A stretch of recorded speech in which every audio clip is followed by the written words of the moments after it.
Esse é o Shabbat Razak, que finaliza com a leitura, com o livro de Bar Midbar, as duas últimas porções, Matot Masei, que trata sobre juramentos, compromissos, votos, e também as jornadas.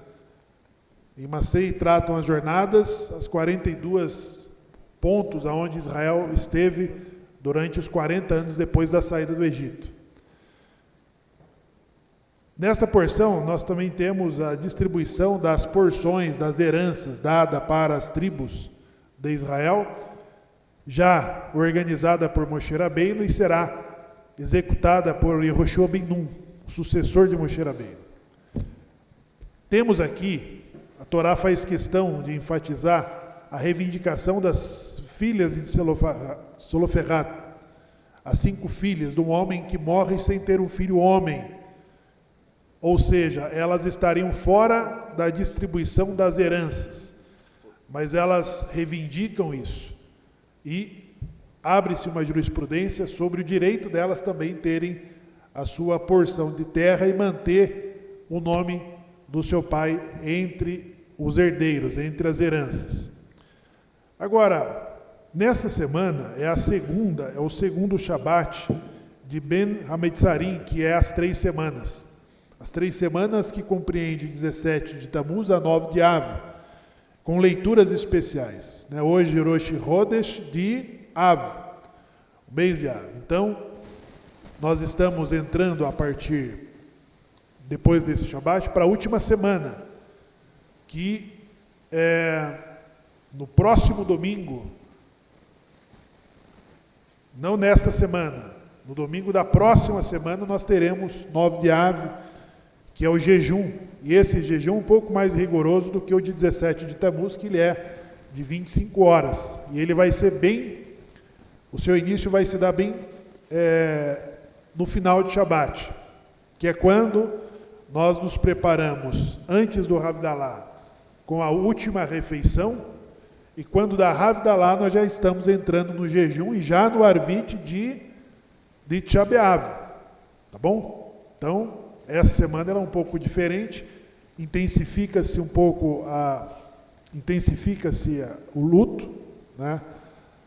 Não faz casamento, não faz festas, não ouve-se música, não corta o cabelo, bastante coisas que cumprem as leis de luto. Então, as nossas leituras e as nossas meditações, ela compreende bastante esse período que nós estamos vivendo aqui.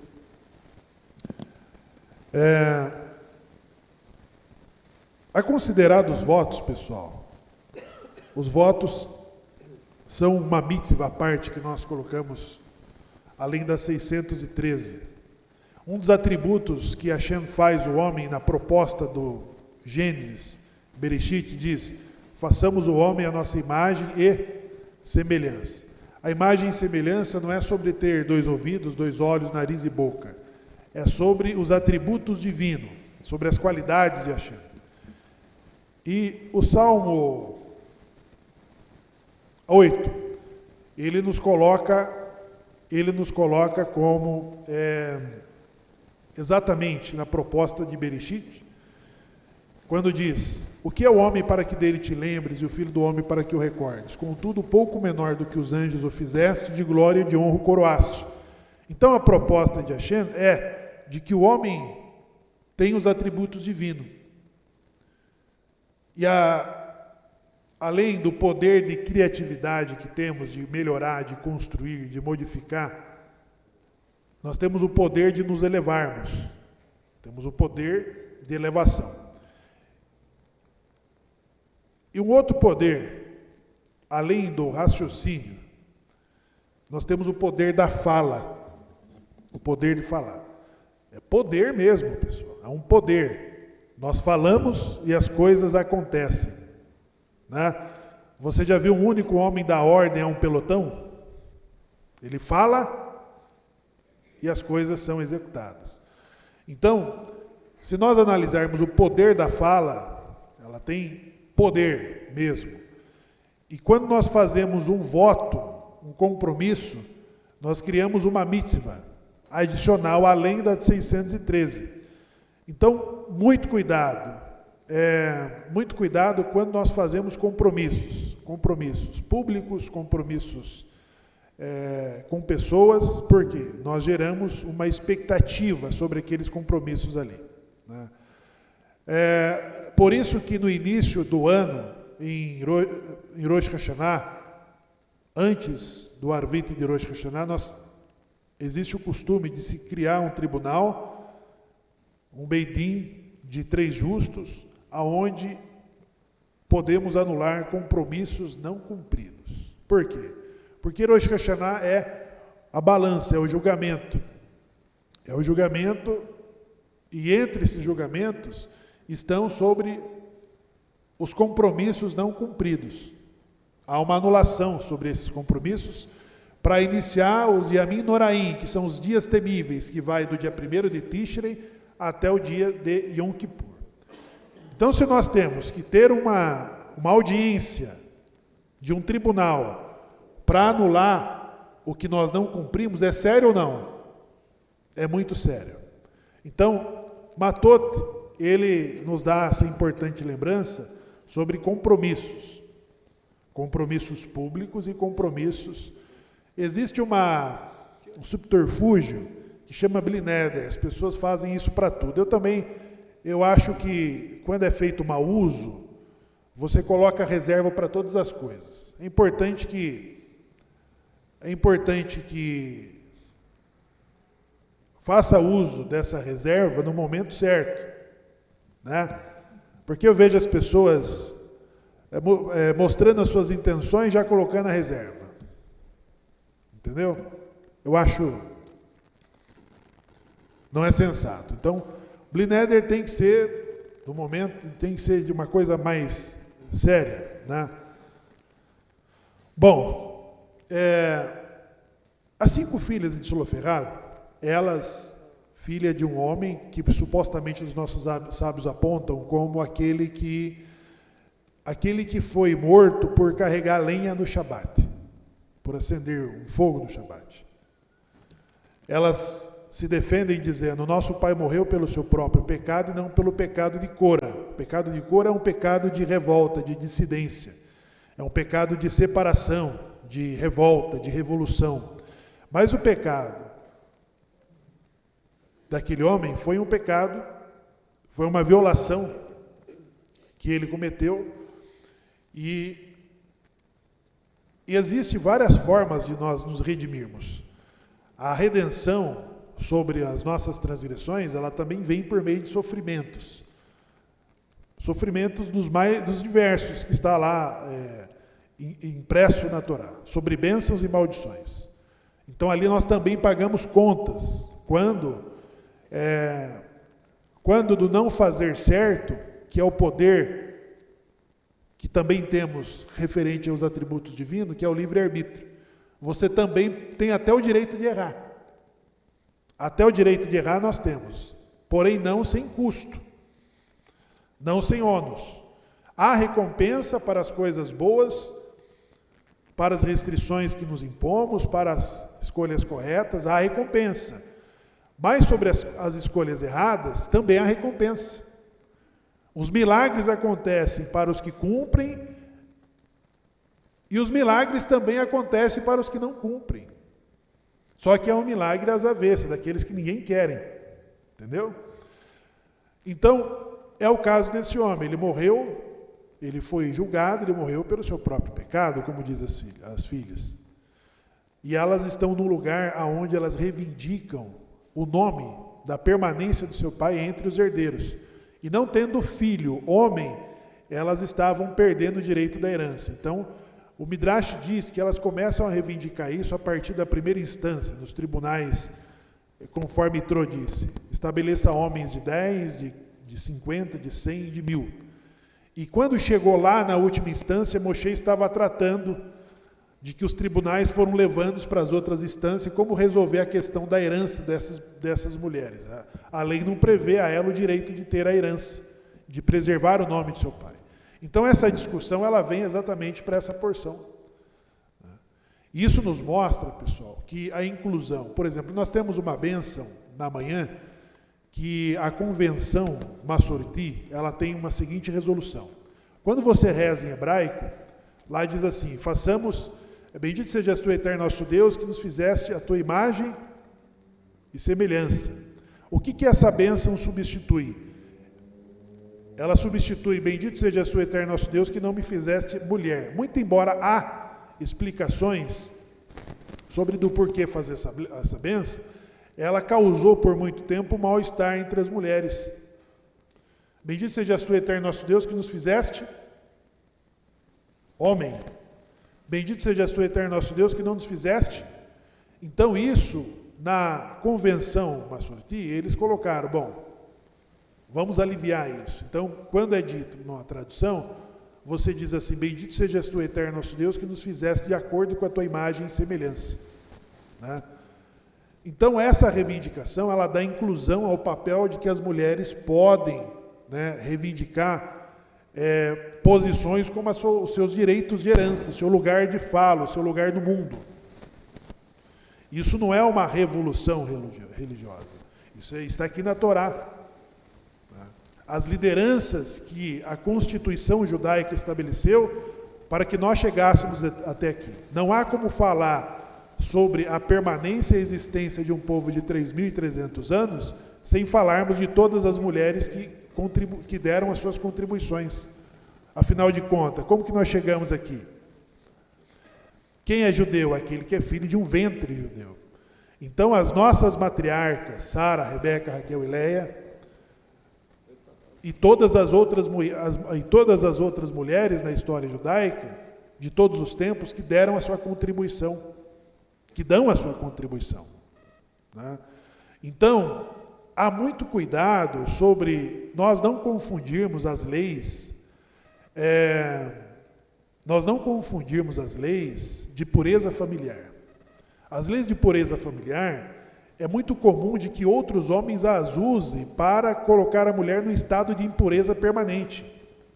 Não é isso de que a Torá está falando. A Torá está falando sobre a pureza do casal. A abstenção durante o período da mulher é para o marido. Não é para ela ser destratada pelos outros homens, de forma alguma. Então, esse tipo de colocação, ela não existe.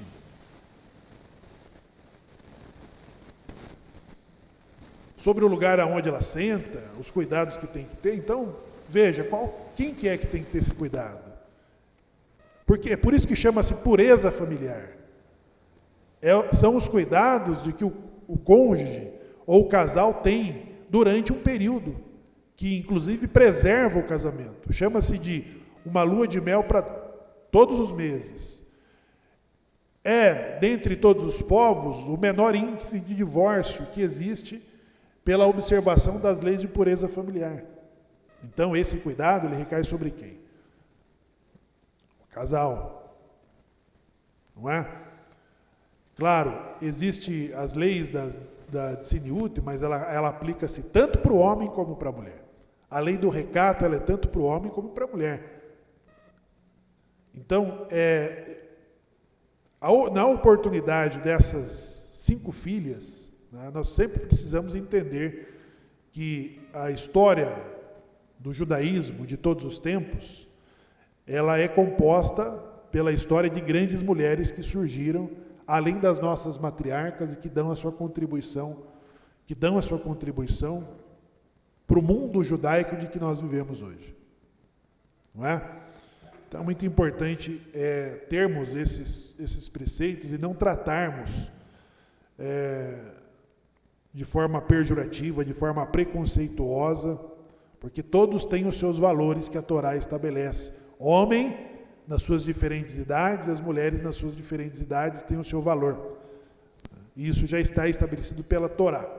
Bom, a herança, pessoal, a herança que está sendo distribuída aqui para as tribos em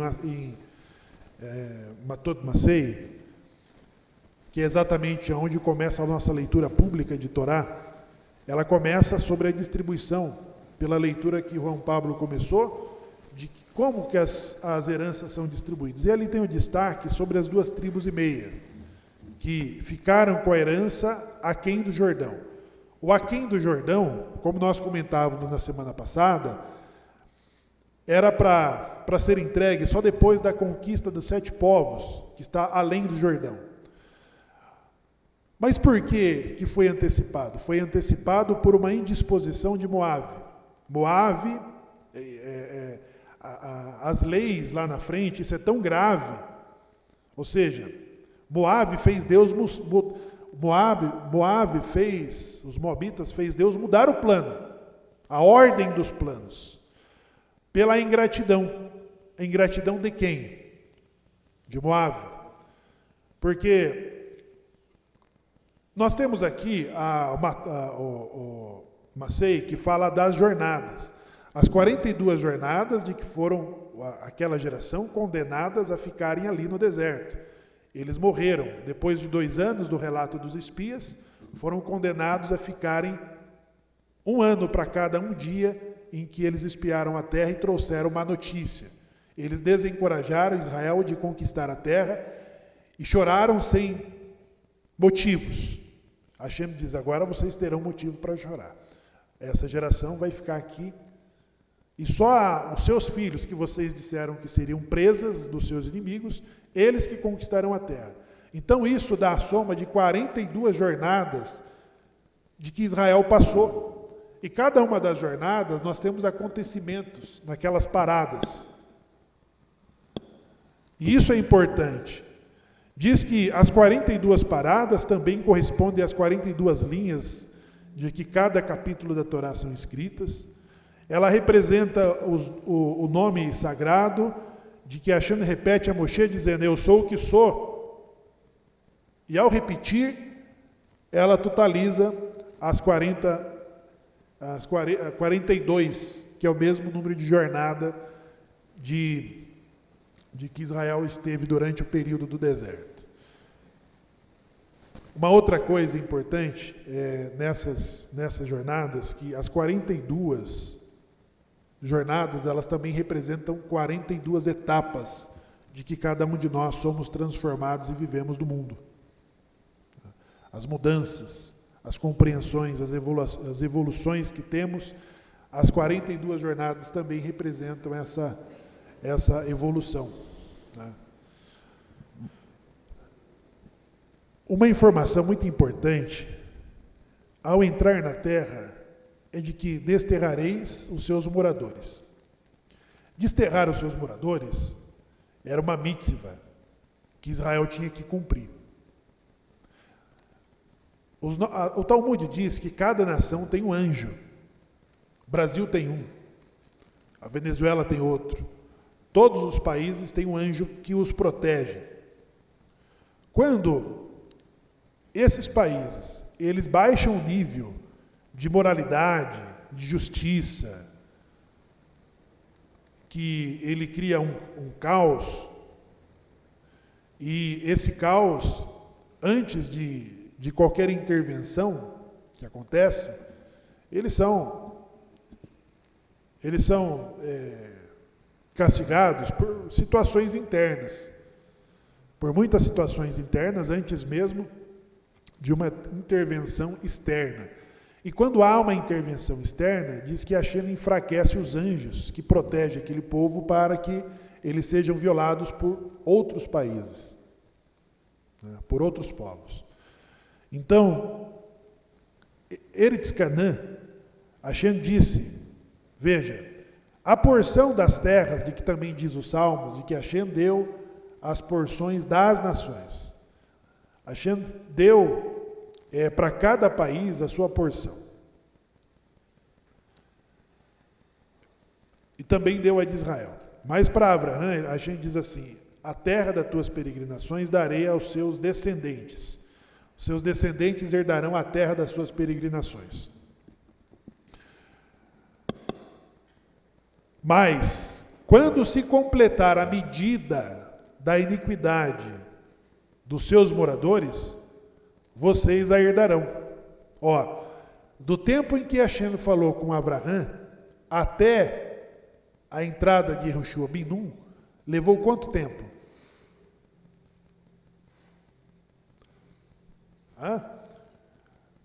para que Israel conquistasse Eretz Canaã, Hashem lá no Pacto das Partes diz assim, a terra das tuas peregrinações eu vou dar aos teus descendentes.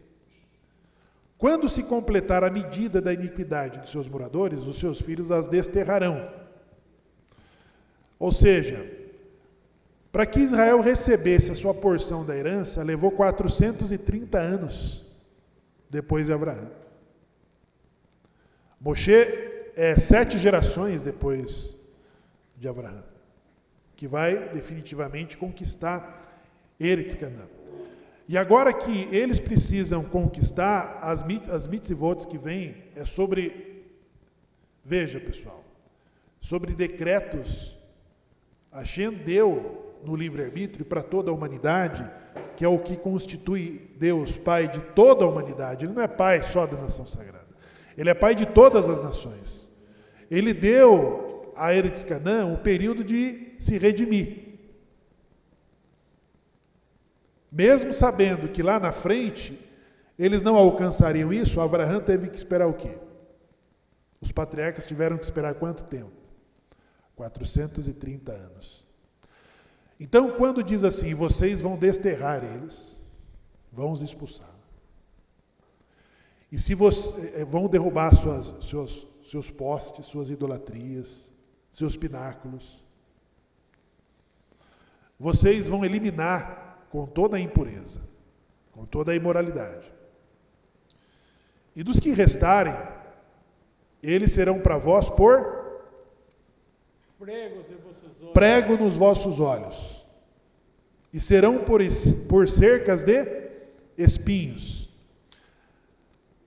Essa assimilação e essa permissão, ou seja, eles tiveram que esperar 430 anos para desterrar um povo. Então, a tolerância em conviver com parte disso seria com prego nos olhos, ou como cerca de espinho. Cerca de espinho, alguns sábios dizem que os cananitas eles eram muito indiferentes.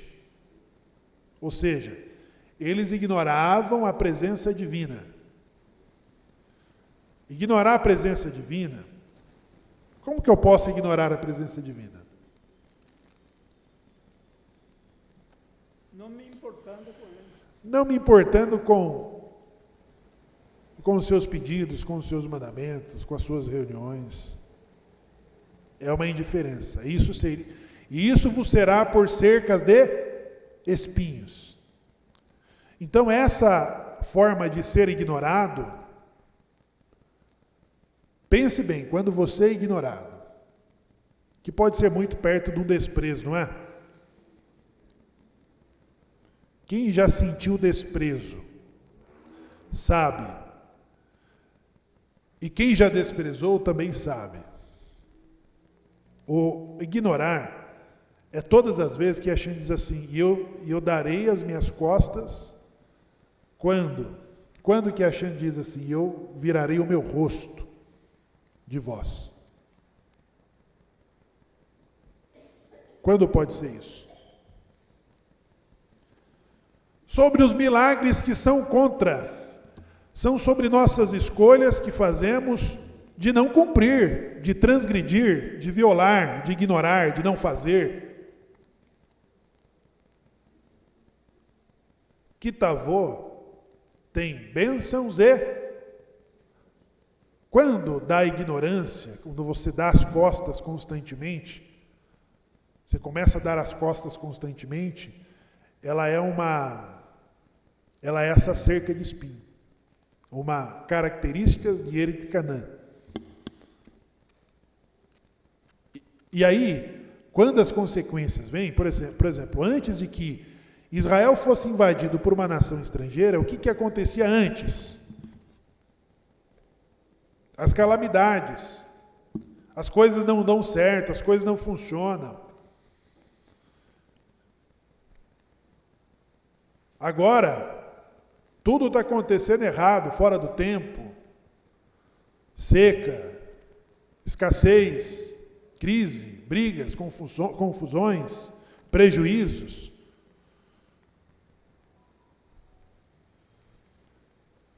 Aí você fala assim: Hashem, o senhor está por aí por um acaso? O senhor está por aí ainda ou não? Tem alguém nos vendo aí de cima? Então, isso vos será por cercas de espinhos. É quando você ignora e depois você passa a ser ignorado. Você também passa a ser ignorado, né? E quando nós falamos de Ben Hametzarim, pessoal, Ben Hametzarim, antes de que aparecesse Jeremias, o profeta, antes mesmo de que aparecesse Nabucodonosor, vejam só, quando você tem que comparecer a um tribunal, o que você espera?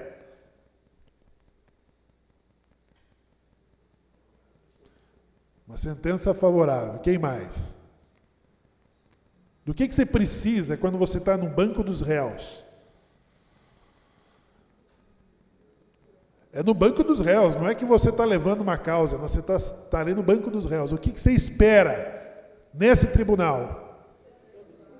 Ser absolvido.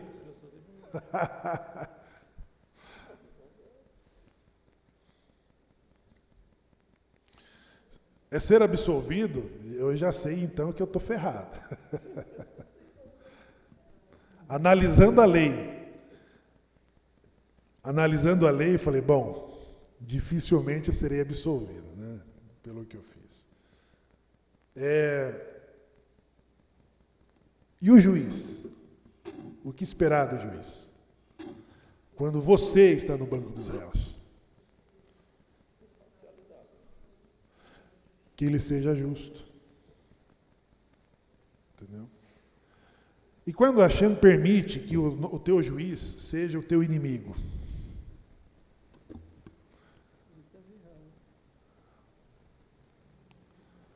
Porque quando ele coloca Nabucodonosor,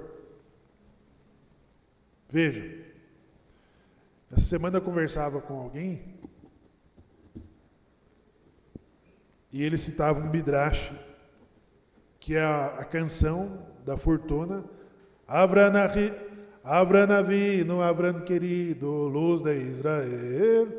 E lá ele fala de Nimrod, de que Nimrod, ele viu a luz, e a luz era Avraham. E aí, vamos aplacar com essa estrela. Porque Avraham, ele nasce na terra da idolatria. Avraham nasce no berço da idolatria. E idolatria que está até hoje. Em quase todas as religiões, você encontra as crenças da antiga Babilônia. Você encontra as crenças da antiga Babilônia, não do Iraque, mas da Babilônia de Nabucodonosor, da Babilônia de Nimrod. E é ali que nasce o monoteísmo, pessoal. Daquele reduto. Do lugar menos provável nasce o monoteísmo de Avraham, que ele olhou para todas aquelas crenças, o que ele entendeu?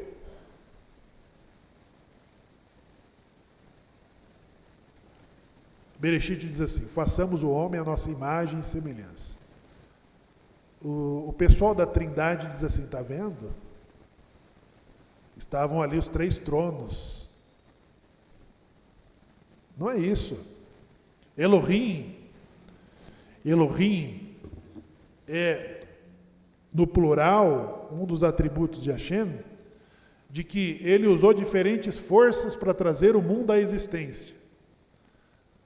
Das águas, dos mares, do sol, da lua, das estrelas, do universo, todas as coisas. Para cada uma das coisas, Hashem usou uma força distinta, que o permite de chamá-lo de Elohim, é como se fosse deuses. E por isso Hashem se permitiu ser enxergado daquela forma. Ele tolerou a civilização de Nimrod, porque eles olhavam para as forças do mar como um deus, da fertilidade como outro deus, do sol como outro deus, da lua como a outra divindade. E Hashem se permitiu ser observado por eles pelas suas forças distintas, até que isso se tornou idolatria. E Abraão, ele chega nesse cenário, que é aquele midrash que ele quebra todos os ídolos, e ele surpreende seu pai. Ele coloca os ídolos da lojinha de Tera, ele coloca todas as imagens de ídolos ali, e coloca o manjar que a sua mãe preparou, e ele quebra com a machadinha todas as imagens e coloca a machadinha na mão do ídolo maior, esperando seu pai chegar. Quando o pai encontra a loja quebrada, ele diz assim: o que aconteceu aqui? E Abraão diz: olha, eu coloquei um guisado aqui. E eles começaram a brigar pela comida. E esse grandão pegou a machadinha, quebrou todo mundo. E Tera disse: mas não pode. Eles não podem brigar pela comida porque eles não veem, não falam, não escutam. E foi aí que Abraão pegou o seu pai e falou: está vendo? E como que o senhor deposita a sua fé e confiança naquilo que não pode brigar pela sua própria comida? Como que você deposita a sua fé naquilo que não escuta e não fala? E Abraão, com isso, foi parar na onde? Foi despedido.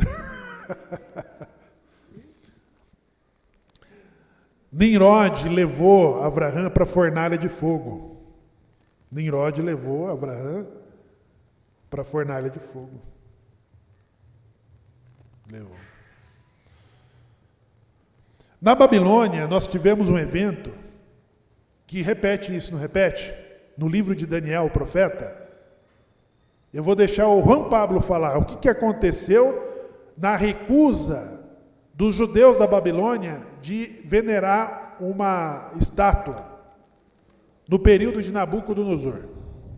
Para a Babilônia. Junto aos rios da Babilônia, penduramos as nossas harpas e dizíamos, os nossos captadores: cante-nos dos cânticos de Sião.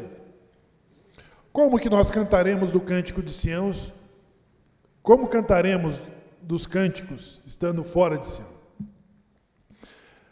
Os judeus foram levados para a Babilônia para serem julgados por um rei idólatra.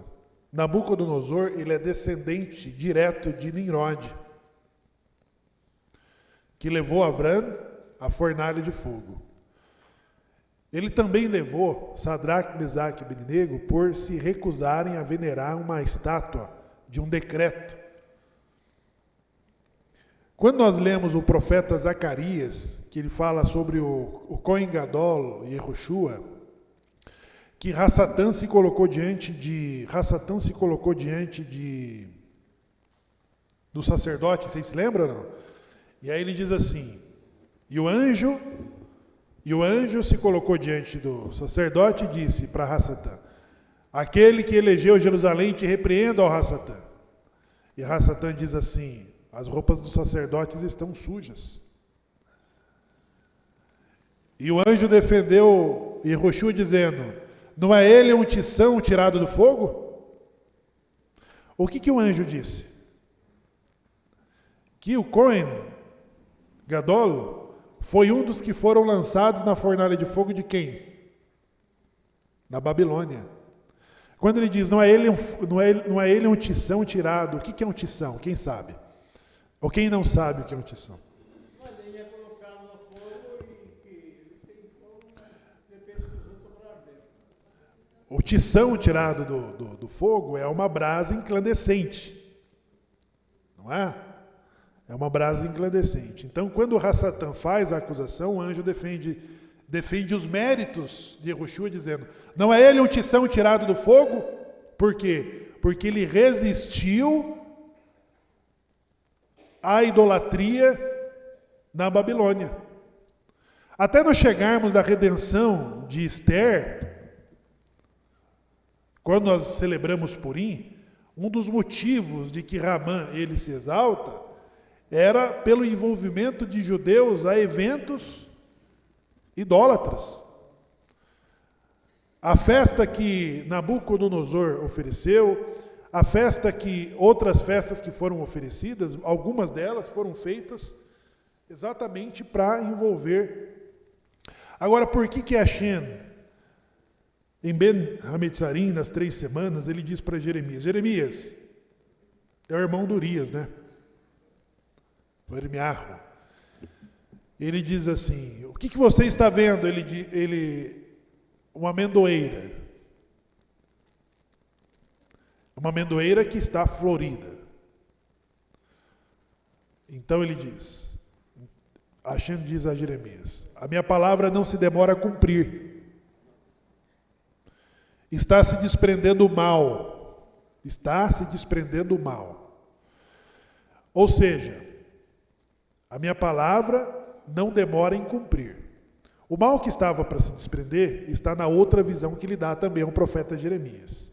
E o tempo em que deveria cumprir essa promessa está em Ben Hametzarim, que são as 3 semanas, de 17 de Tamuz a 9 de Av. Então ali seria o tempo de que no cerco da Babilônia, entre a destruição, a ruptura do muro e o cessar dos sacrifícios, chegaria a destruição do templo. A destruição do templo, ela iria preceder o cativeiro da Babilônia. Aos olhos de todos os judeus, ver o seu templo ser destruído e queimado. Para ser levado aonde? O pai, vendo que seu filho ia mal na escola, no colégio israelita de R$6.000, de R$4.000 a mensalidade, os boletins vinham só, e o pai falava assim, eu vou pôr você no internato católico. Você não melhora nas notas. E foi passando semestre em semestre, ele repetiu de ano, o que o pai fez? Matriculou ele no colégio de freira. E aí ele falou, meu Deus, agora eu estou aqui. Não tinha mais rabino ensinando a tocar shofar, não tinha Kabbalat Shabbat na sexta-feira. Tem Kabbalat Shabbat na sexta-feira para as crianças?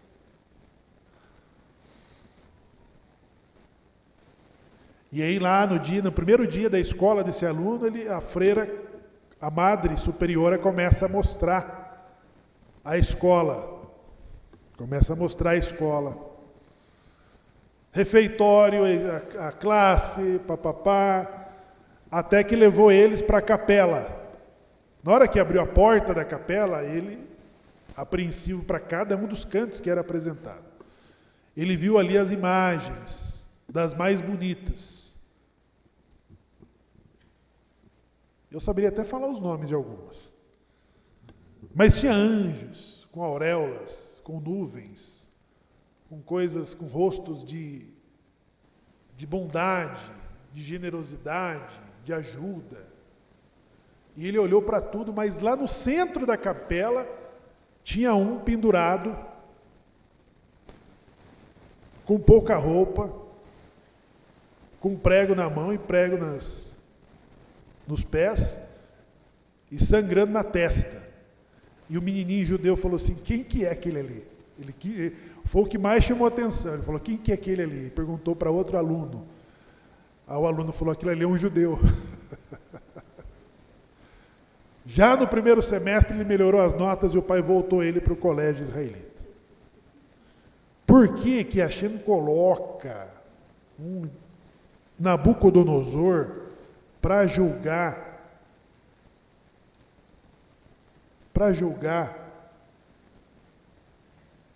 o nosso distanciamento?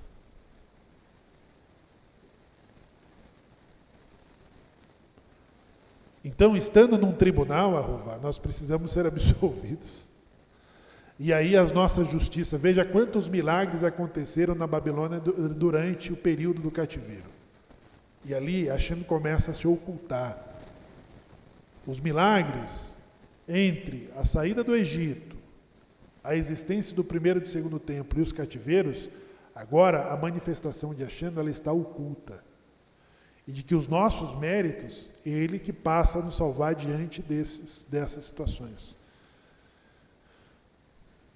Dentro da Haftarah que foi lida, 2 hoje, não é isso, Shaul? duas Haftarot, que compreende as 3 semanas. Aqui diz assim: Jeremias, transmita a seguinte profecia aos habitantes de Jerusalém: escutai a palavra de Deus, casa de Jacó, todas as famílias da casa de Israel que se acham diante de mim, os vossos antepassados, para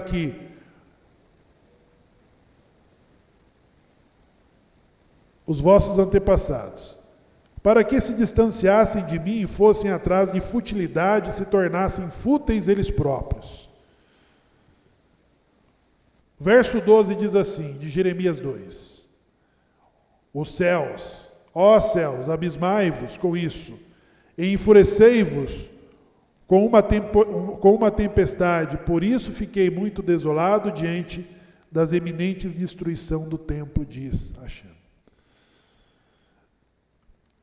Esse julgamento que compreende as 3 semanas, Ben Hametzarim, é a forma como Hashem começa a julgar. As consequências do primeiro templo foi sobre a idolatria,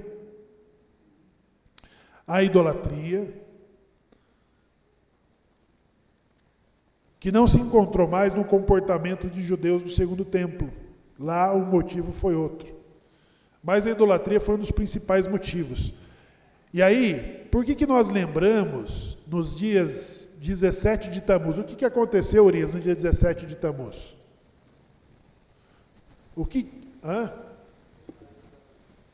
Cercaram Jerusalém, mas lá no comecinho. O pecado do bezerro de ouro.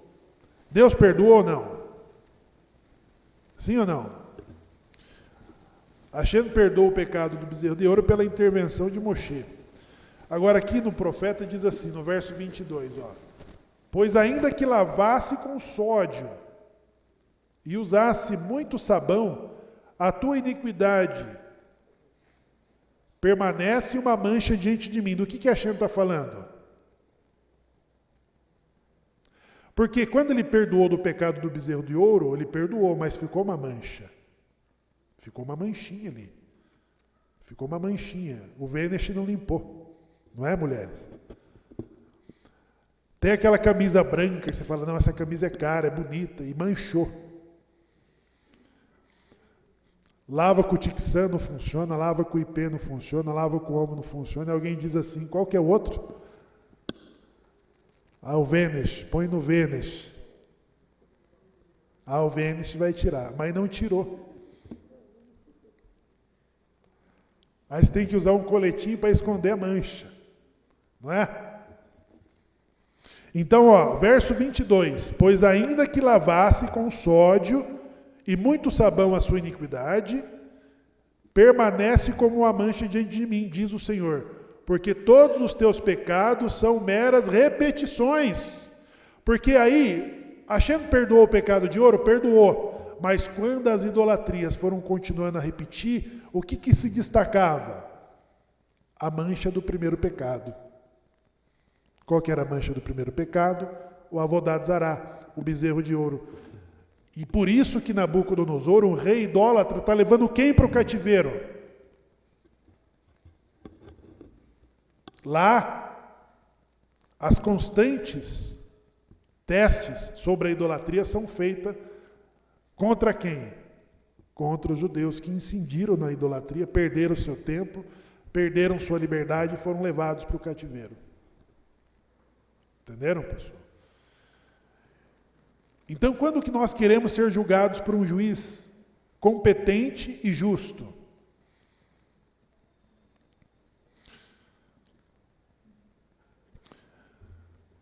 Para nós finalizarmos, pessoal, entendermos o sentido, veja, a redenção, de todas as redenções, Israel se une, horas em uma e outras não. A primeira grande redenção que nós temos é a do Egito, certo? Moshe sabia da dificuldade e por isso que ele resistiu muito em fazer esse papel que ele fez. Por quê? As opiniões de Israel eram divididas, a resistência sobre a redenção. Uma coisa é ter a opinião dividida, a outra coisa é ser oposição da redenção. E os opositores da redenção morreram quando? Eles morreram na praga da escuridão, não é isso? De 3 dias de que foram sepultados. Mas, quando nós lemos, inclusive na Haggadah de Pessa, nós lemos assim. Aqui, nessa leitura, mostra como que se dividia a opinião daqueles que tinham que ser livres do Egito.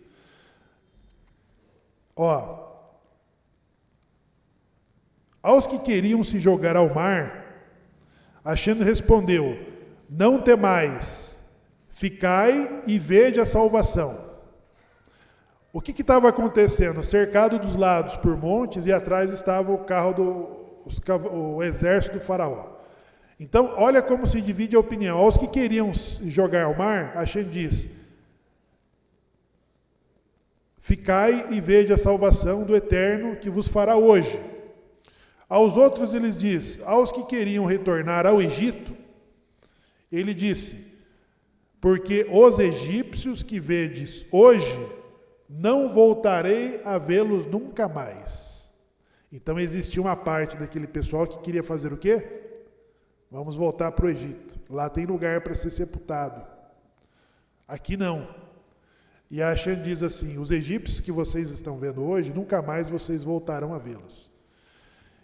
E para um outro grupo de hebreus, era dito assim: aos que queriam guerrear.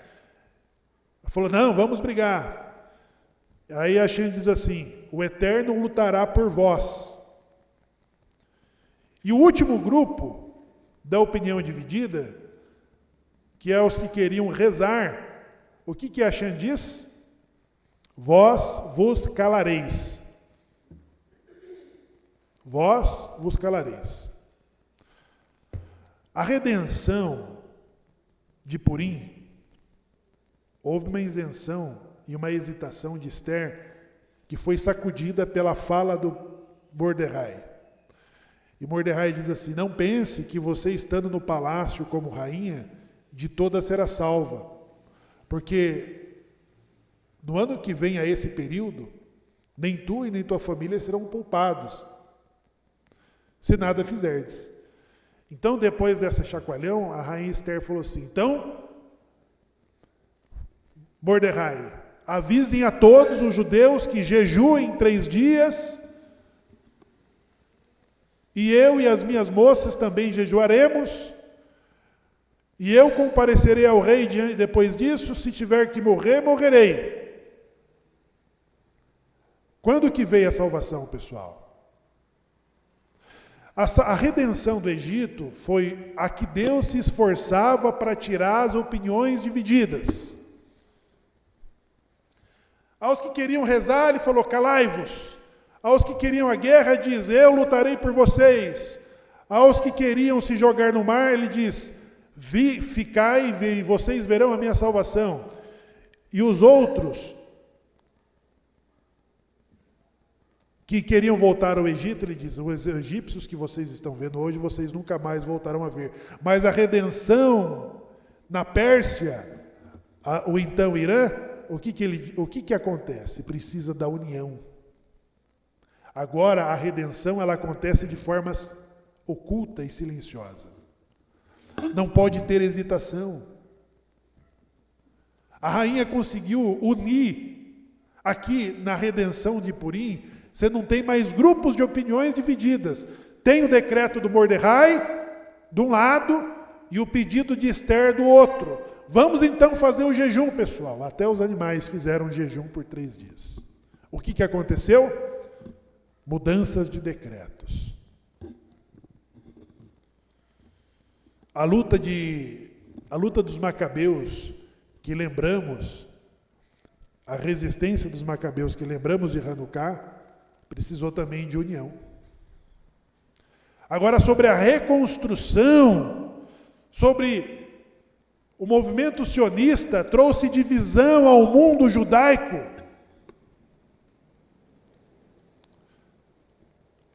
O iluminismo, a Revolução Francesa e o iluminismo fez com que muitos judeus se afastassem dos seus princípios, das suas tradições, e dividiu a opinião e os grupos judaicos de todos os tempos. Quando do movimento sionista de Theodor Herzl, ele conseguiu reunir os então judeus seculares sobre a criação de um Estado judaico diante da perseguição antissemita. E aí houve uma reação dos religiosos. Os religiosos, os judeus ortodoxos disseram: como pode esses judeus pecadores se envolverem sobre a criação de um Estado judaico? Está errado. Isso não vai dar certo. A criação do Estado judaico tem que ser feita por Mashiach. Aí, esse movimento continuou. E na Europa do século XX, judeus já tinham liberdade como cidadãos de primeira classe. Prosperavam, enriqueciam, durante o mesmo período do movimento sionista. Foi só em 1933, com a ascensão do mal, é que muitos judeus religiosos, ortodoxos, começaram a se envolver sobre a participação da criação do Estado judaico. Hoje ainda existe grupos ortodoxos e ultra-ortodoxos que ainda não aceitam a criação do Estado de Israel. Se não foi por Mashiach, então não é o Estado de Israel. Então entendam, pessoal, que hoje, nessas 3 semanas, nós lembramos, inclusive na leitura de hoje, na segunda leitura da Haftará de hoje, nós lembramos sobre a criação do Estado de Israel na fala do profeta Jeremias. Na Haftará, não é isso? Isaías. Isso é se eu achar, né? Acho que está aqui, ó. Vejam só, nessas 3 semanas, e principalmente na última, nós nos aplicamos a um costume de estudar as leis sobre a reconstrução do templo, sobre a construção do templo, a construção do Mishkan, de que o profeta Ezequiel, ele fala das medidas da construção do 3º templo da era de Mashiach. Agora, vejam vocês a censura que Hashem está dando na leitura da Haftará do profeta Isaías 66. Isaías transmite a mensagem de Hashem, que começa com uma descrição da degeneração que levaria à destruição do templo. Aí começa. Assim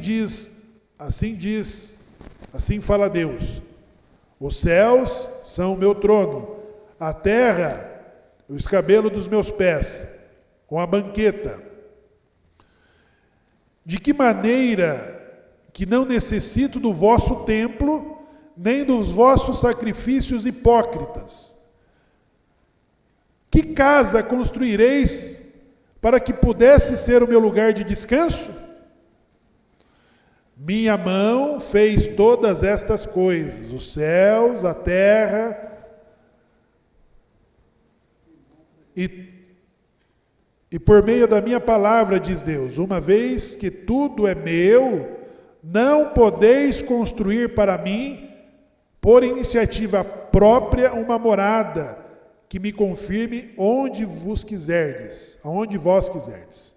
Eu mesmo decidirei onde vou morar, e decidi que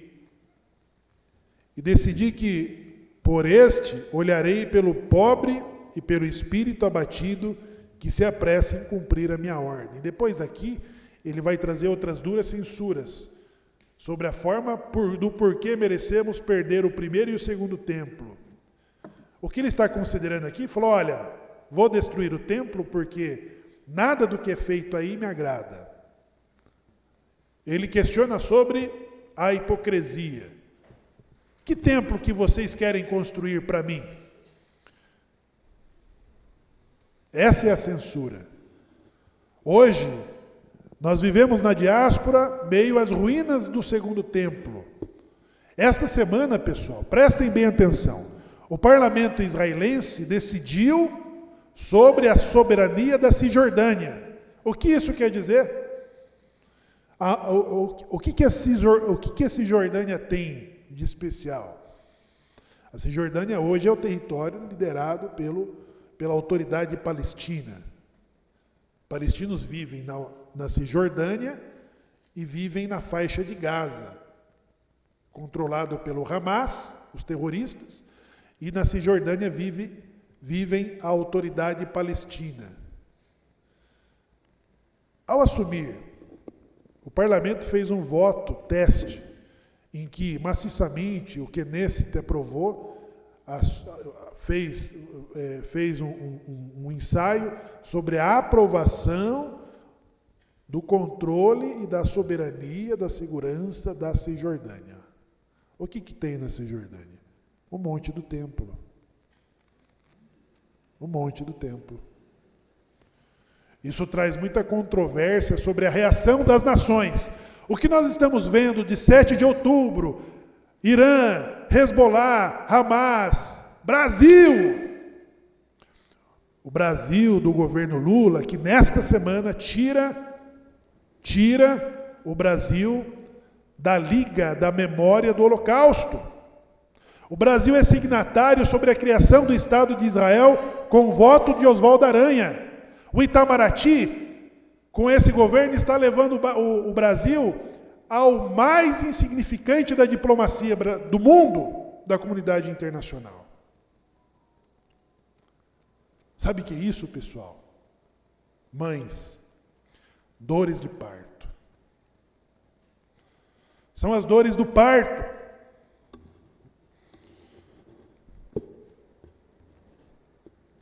A reação das nações sobre um lugar judaico de direito, ela não parou de 1933 para cá. Ela continua. A inquietação sobre a criação do Estado de Israel. Quantas guerras nós enfrentamos ali? Quantos conflitos? Quanta incomodação? A Síria massacrou, nessas 2 últimas semanas, os alauítas, lá no primeiro confronto. Agora, ela massacrou uma outra minoria. Ninguém falou nada. Ninguém gritou genocídio. Tem vídeos, pessoal, mostrando famílias inteiras sendo jogadas do apartamento para baixo. Aquele que resistiu em pular era atirado de fuzil para pular, já caía morto. Massacre de famílias inteiras. Ninguém está falando nada. Eles estão falando nessa mesma semana em que o Brasil sai da aliança da memória do Holocausto, de que ele é signatário. Ele leva a acusação de que Israel é genocida, na semana em que as minorias na Síria estão sendo mortas pelo novo governo interino terrorista. E de quem que Israel é lembrado por todos os povos. Então, compreenda aqui, na fala final do profeta Jeremias, ele diz assim, vou terminar, pessoal. Vou terminar. Permitirei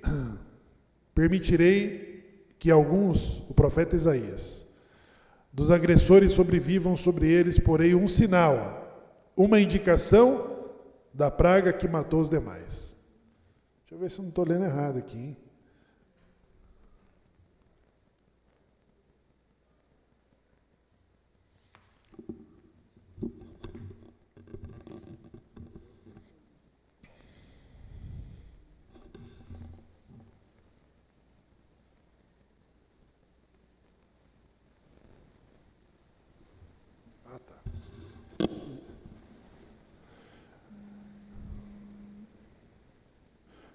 Mas a redenção, olha só pessoal, mas a redenção de Jerusalém ocorrerá com rapidez milagrosa. Antes de entrar em trabalho de parto, ela dará à luz.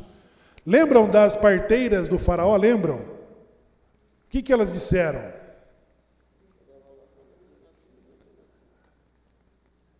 O faraó falou: e parteiras, vocês estão fazendo desserviço, os meninos estão nascendo. Os judeuzinhos estão nascendo. É para vocês matarem ele no parto. O que as parteiras responderam? Faraó, elas são, as hebreias não são como as egípcias, elas são sábias, e chegamos lá, elas já deram a luz. Prestem bem atenção na fala do profeta Isaías. Antes de entrar em trabalho de parto, ela dará luz. Antes que a dor acometa, ela rapidamente dará luz. Aí ele continua. No verso 8. Quem já ouviu tal coisa semelhante? Quem viu coisas como esta? Uma terra inteira nasceria de uma mulher de uma só vez, de um só dia? Uma nação nasceria de uma só vez? Como que Sion entrou em trabalho de parto e deu à luz? E os seus filhos de uma só vez? As mães. Sabe o que é isso? O filho nascer antes da dor? Como que pode? Cadê a dor do parto? Cadê a dor do parto? Os filhos nasceram antes do serviço do parto. O que tem que acontecer? Estourar a bolsa, não é? Aí vem a dilatação, vem... O que é mais? As contrações. O profeta está falando assim: antes de entrar em trabalho de parto, ela dará luz. Antes de que a dor a acometa, ela rapidamente dará luz. E o profeta começa a falar com admiração: quem já ouviu algo semelhante? Quem viu coisa como esta? Uma terra inteira nasceria de uma mulher de uma só vez. Uma nação nasceria de uma vez, como Sion entrou em trabalho de parto e deu à luz, e os seus filhos de uma só vez. A reconstrução da era da redenção, pessoal, é sobre a criação do Estado de Israel. A reação dos povos, a dor do parto está vindo depois que o Estado de Israel está construído. Os judeus estão retornando. Antes de que tivesse as dores do parto, o Estado de Israel foi reconstruído. O profeta diz: quem viu tal coisa semelhante? Nascer uma nação de uma só vez. Por quê, pessoal? Para cumprir a era da redenção, que fala sobre retorno, sobre o deserto do Negev, de florir, sobre reconstruir cidades, sobre outra vez ouvir vozes do noivo, da noiva. Como que nós podemos ouvir a voz de Mashiach?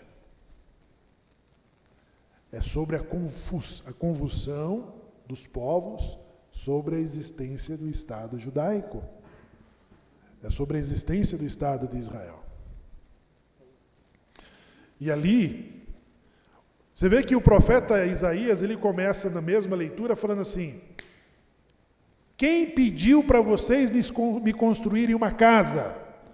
Quem pediu para vocês me construírem um templo? Quem pediu sacrifícios e reza de vocês? As rezas de vocês são hipócritas. Os céus são os meus céus e a terra é o estrado dos meus pés. Tudo aqui é meu e vocês não precisam me construir casa alguma. Mas quando ele termina, Haftará, que vocês leram. Mas quando ele... Oi. E nessa palavra que o senhor falou, Deus se queixou dele falando, porque vocês fizeram duas coisas. Aham. Vocês abandonaram a manancial de águas vivas Exato. e cavaram para vocês cisternas rotas. Exatamente. Vocês cavaram poços. Vocês contrataram o exército do Egito. Vocês vão tomar água do Nilo? Aonde eles mataram seus bebês? Diz o profeta. Vocês estão indo pelo caminho da Síria. Vocês vão tomar água do rio Eufrates? Tomaram água do rio Eufrates. Junto aos rios da Babilônia. Tomamos água do rio Eufrates. Entenderam, pessoal? Por quê? Por isso aí, vocês desprezaram, escolheram outros deuses. Eu quero achar aqui, para finalizar definitivamente, o Pablo já riu, porque ele já manjou a parada aqui. O Pablo está rindo, né?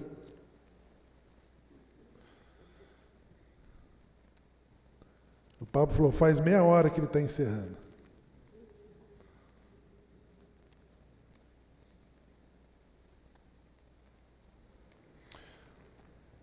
Leiam de novo, pessoal, em casa, a Haftará de hoje. Veja de novo. Para as 3 semanas. E diz assim: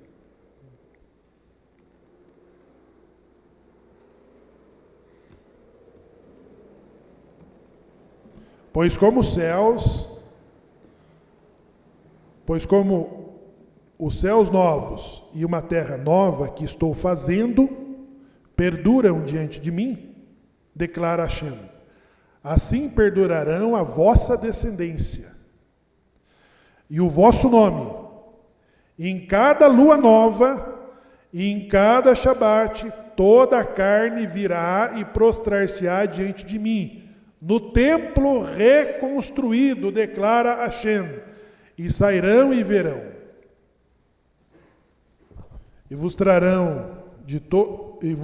e eles trarão todos os vossos irmãos de todas as nações como oferenda a Deus, com cavalos e com carruagens, com carros cobertos e com mulas, e com cânticos alegres a Jerusalém, meu monte sagrado, declara Deus. Do mesmo modo que os israelitas trazem oferenda em um vaso puro, a casa de Deus, o templo. Então, pessoal, o templo, ele, no mesmo lugar ele fala que o profeta diz assim, quem que pediu casa para vocês? Não quero saber de casa com vocês, não quero saber de lugar para morar com vocês. Mas depois, no nosso cativeiro, o que ele diz? Os seus filhos serão trazidos com cavalos e carruagens. Nós estamos em que ano do calendário judaico? 5.785. Falta quantos anos para o Shabat?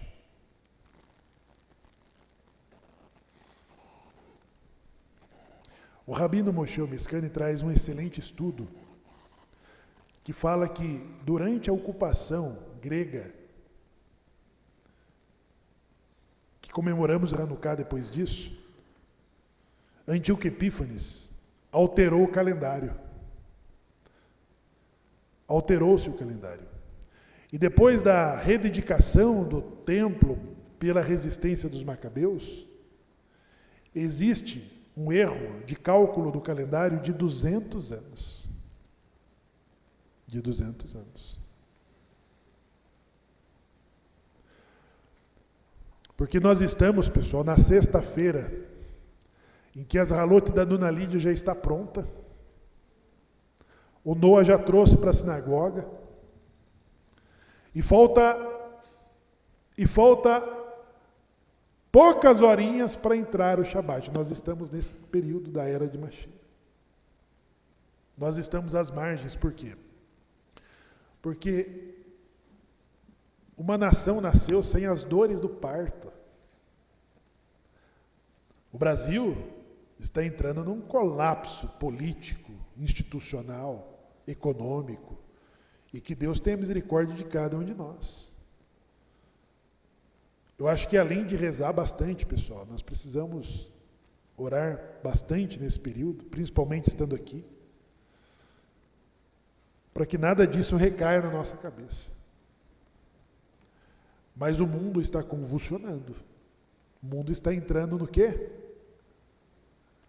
O mundo está entrando no trabalho de parto.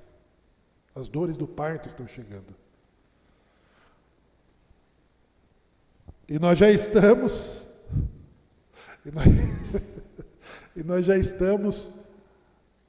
esperando o início do Shabat. Nós estamos na sexta-feira. Qual que é o Shabat? É 1000 anos da era de Mashiach.